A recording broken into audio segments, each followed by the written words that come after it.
Welcome back to the Greater Essex County District School Board calendar, where we are exploring the fundamentals of mathematics. Each month, we are diving into a big idea from the Ministry of Education's Focusing on the Fundamentals of Math, a Teacher's Guide, and in particular, the table summarizing curriculum expectations from our current Ontario mathematics curriculum that always have been and will continue to be fundamental for developing students' understanding and proficiency in mathematics.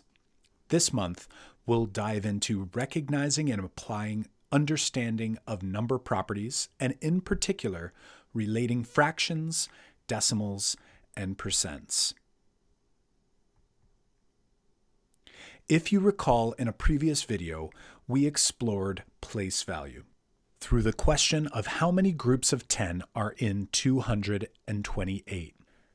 And we noticed that our base 10 system really likes groups of 10. For our 228 example, we saw that 200s is really the same as two groups of 10 tens, or 20 tens. After determining that there must be 22 groups of 10 in 228, we saw 8 ones left, which weren't enough to make another group of 10. These 8 ones can be thought of as 8/10ths of a group of 10. Well, how do fractions relate to decimals and percentages anyway? That's what we'll be exploring in this video. So let's dive in. I think it's worthwhile to bring back our freshly baked brownie tray from a previous video. Let's partition it into halves like we did previously. One challenge of trying to relate fractions to decimals is the idea again that our base 10 system loves units of 10. It's not only true when we're counting whole groups of 10, but it's also true when we're working with fractional amounts. We want to group our parts of a whole in tens as well. So how can we represent 1/2 of a whole tray of brownies in the decimal system? Well, we need to partition the whole brownie tray into 10 parts. And in doing so, we can clearly see that 1/2 is equivalent to 5/10ths.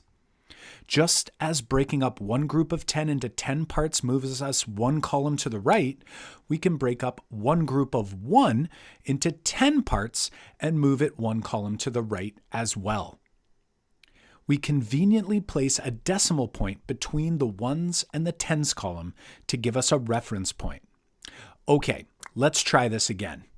This time, let's assume our tray of brownies was partitioned into 5 equivalent parts. Recall that we can call each of the 5 equivalent parts fifths. Each one is 1/5. Let's assume that 3/5 of the tray were eaten. If we want to write 2/5 that remain as a decimal, we're in a bit of a jam because our parts are less than one whole, but greater than 1/10. It's like we're between two places in our place value system. We simply don't have a spot in the decimal place value system for this quantity. Is there a way we can partition these fifths into tenths? Of course there is. By having the 5/5 of the whole into 10 parts, our whole brownie tray is now partitioned into 10/10ths, and we have 4/10ths remaining. We can then place the digit 4 in the tenths column. However, as you'll find out quickly, our decimal system doesn't always work well with fractional amounts. Let's pretend that we take our whole tray and partition it into fourths. And 3 of the fourths are eaten. It's clear to see that we have 1/4 remaining. However, partitioning these fourths into eighths, for example, gives us 2/8, but not tenths. So now we have to think, how can I get to tenths? That means I'm going to have to make my parts smaller. Let's try halving these parts again. So if I halve the size of the parts, I'll get 16ths, and I'll double the number of parts. So let's take a look here. So we're halving the size of the parts, and that gives me double the number of parts, but I still don't have tenths. so I can't use decimal notation yet. What if we partition the whole tray into 10 groups of 10 pieces?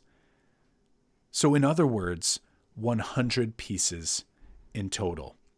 What we'll reveal is that there's 100 parts and that every part is 1/100th of the entire tray.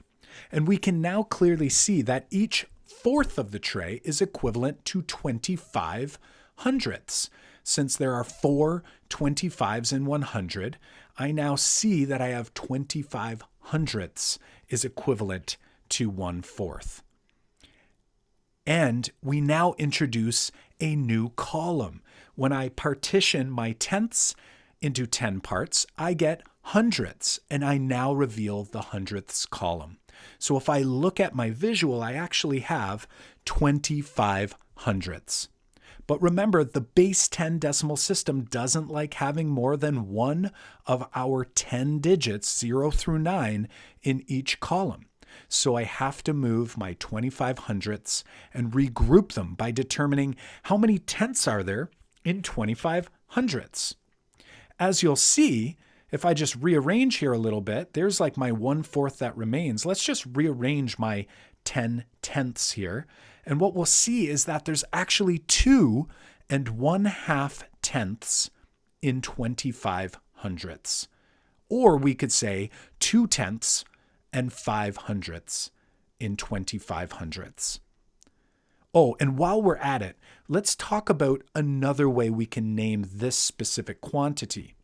Since our whole is partitioned into 100 pieces, or un cent, 100 en français for 100, we can also name this quantity as a per cent or a per cent, meaning per 100. I hope you've enjoyed this video on relating fractions, decimals, and percents from the Greater Essex County District School Board calendar, where we are focusing on fundamentals of mathematics for each month of this school year. See you in the next video.